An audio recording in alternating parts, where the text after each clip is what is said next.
जय श्री कृष्ण। आज जो मैं आपको दृष्टांत बताना चाह रही हूँ वो दृष्टांत है रहट के घड़ों का दृष्टांत। रहट के घड़ों का दृष्टांत में भगवान ये बताना चाहते हैं कि जो सांसारिक कर्म हैं उन कर्मों से मुक्ति नहीं मिलती। मुक्ति तो ईश्वर का ज्ञान पाकर उस पर आचरण करने से मिलती है।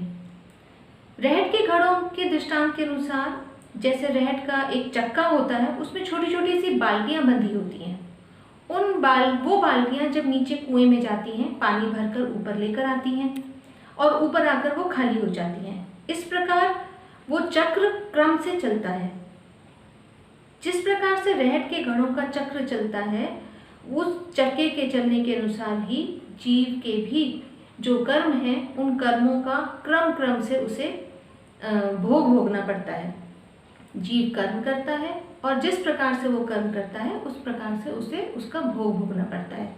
वो कर्म चाहे शुभ हो अथवा अशुभ हो, उसे उन कर्मों का भोगना ही पड़ता है। स्वर्ग में, नरक में, कर्म भूमि में, नाना प्रकार की योनियों में उसे जन्म लेना पड़ता है उन भोगों को भोगने के लिए। ये सभी सांसारिक कर्म सांसारिक भोग तो दे देते हैं, लेकिन ये ईश्वर की प्राप्ति नहीं करा सकते। ईश्वर की अगर प्राप्ति करनी है तो उसके लिए ईश्वर के बताए हुए रास्ते पे चलना होगा। ईश्वर का बताया हुआ रास्ता जानने के लिए हमें उनके ज्ञान को, उनके जो वचन हैं उनको जानना आवश्यक है। श्रीमद् भगवद गीता, श्रीमद् ब्रह्म विद्या शास्त्र में भगवान के जो वचन दिए हुए हैं उन वचनों को जानना, पढ़ना, समझना बहुत आवश्यक है। तभी उनके ऊपर आचरण किया जा सकता है और तभी ईश्वर की प्राप्ति भी हो सकती है।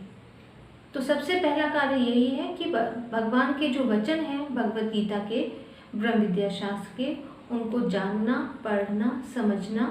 उसके लिए अपने गुरुजनों के पास जाना चाहिए, उनसे प्रार्थना करके उनसे उन वचनों को समझना चाहिए, उनकी बताई हुई आज्ञाओं का पालन करना चाहिए, सेवा कर्म करने चाहिए, मंदिर में सेवा कर्म करने चाहिए, ताकि कर्मों का जो सांसारिक कर्म है उनका नाश हो और योग्यता बढ़े ज्ञान की प्राप्ति के लिए।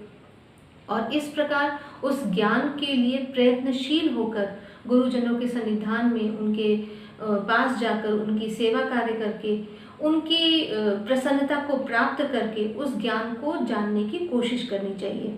फिर उस ज्ञान के ऊपर आचरण करके ईश्वर की प्राप्ति संभव हो सकती है। अतः मेरी आप सभी से प्रार्थना है कि भगवान के वचनों को पढ़ें, समझें और उसके ऊपर आचरण करने का प्रयत्न करें। तभी आप ईश्वर की प्राप्ति कर सकते हैं और ईश्वर की प्राप्ति के लाभ से बढ़कर तो अन्य कोई लाभ है ही नहीं। जय श्री कृष्ण, जय श्री चक्रधर, जय श्री।